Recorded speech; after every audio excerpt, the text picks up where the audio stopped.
They're very sad people. But you know who's not sad? Louis C.K. Louis C.K. and Tim Dillon. I wanted to share this piece for a couple reasons. First of all, the perspective that they give here on being a gang member or what it's like to be in a gang is probably more illuminating than anything you've ever heard from two white guys.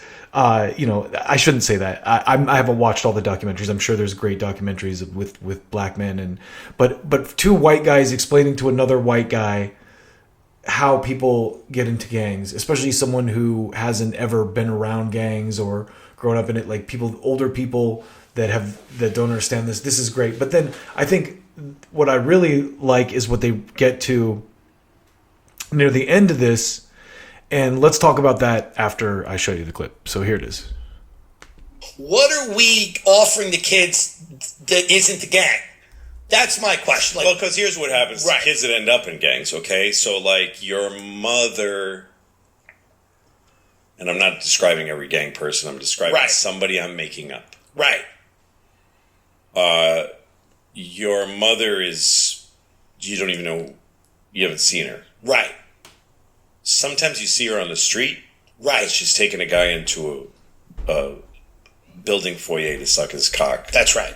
So that she can get some crack cocaine. Right. Sometimes you see her go, I think that's my mom. That's mom's. And you're with your friends and you're embarrassed. Right. And they tease you.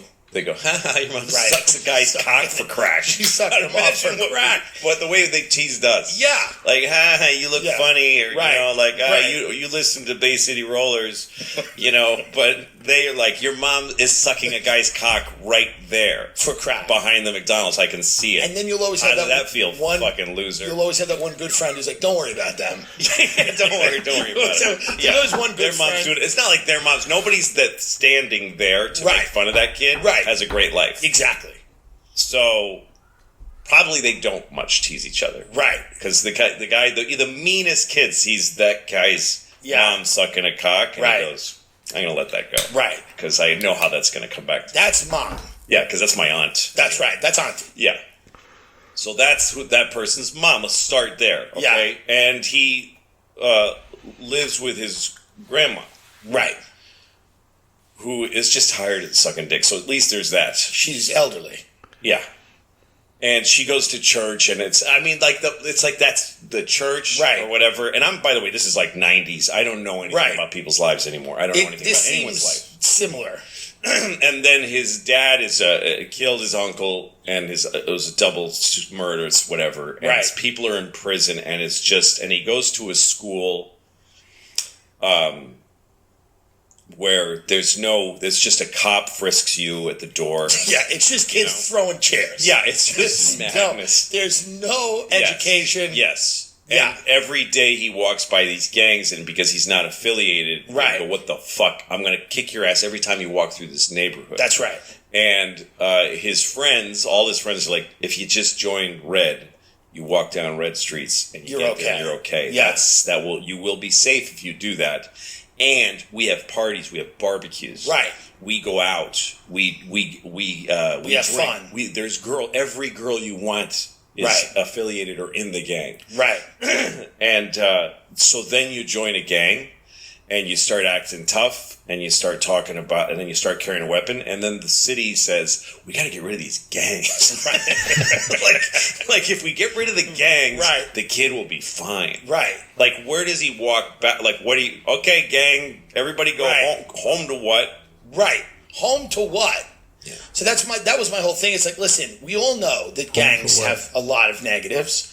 And the problem is there's nothing being offered to these kids outside of that. Like, we have not articulated a vision for a lot of these young kids that doesn't involve joining a gang. Right. That's the issue. So that is really good right there. And I think a lot of people need to hear that, because that's the genesis of what they're joking in some level, but they're accurately describing what a gang looks like, probably better than most people have ever heard it described. All right, let's be honest. So there's one other little bit in here I wanted to highlight where they talk about why this all exists, and it's really good. So Let's play that clip too. It's old media. What you have to adapt to now is that you're creating reality every time you utter something. Oh, great. Okay. Yeah. So 40%. Yes, it's great. There's a quotient of human suffering that's just always there. So you can squeeze the balloon here and it pops up here, and it's just I mean, the thing is, as long as you have a world where people want more than they can hold in their hands, that's a problem.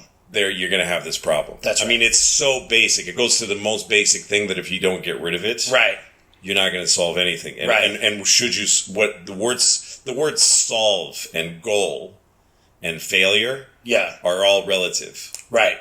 To what you value and what you don't, Right. So if you like a world where some people can be not only rich, but just like have 4 things. Right. That you don't know where they are. Right. If you own things that you're not holding like this, you're part of the problem. Right. If you view those as problems. Right. The reason there are gangs and murder is because I have some stuff that's behind a locked door and I depend on a whole system to keep people from just going in there. But if you didn't need those, if you didn't need to have, and I mean the wealthy obviously is an acute example of it. Yeah. I don't know where human beings got this urge to have more than just a little thing of food and, you know what I mean?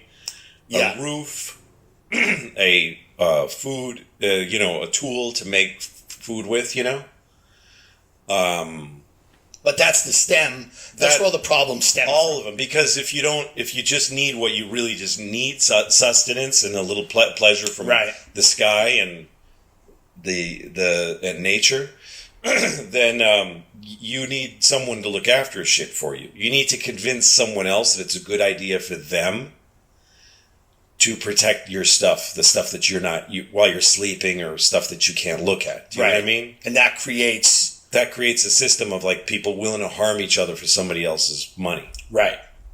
Yeah. And that's it right there.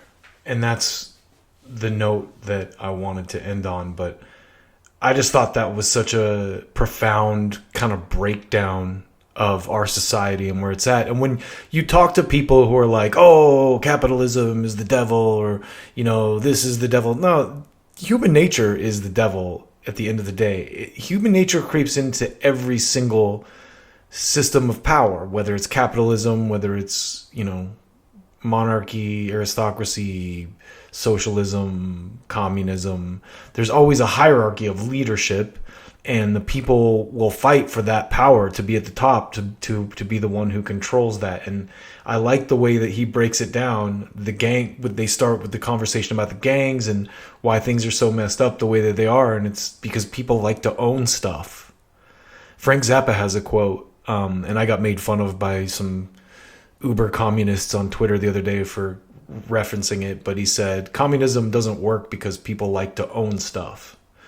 And that's kind of what Louis is saying here. Louis is not criticizing communism at all. He's basically saying the reason we have theft and these problems and these gangs and all this kind of stuff traces to, we have created this system where we want to have stuff that we can't always have with us, and we want to own things that someone else needs to protect that need to be behind a locked door. And he's right. And so it's one of those philosophical things that it's not necessarily a political issue that I would normally cover, but it's related and tied into all these themes. So it's definitely something I thought I would highlight. Anyway, take care of yourselves. Thanks for listening.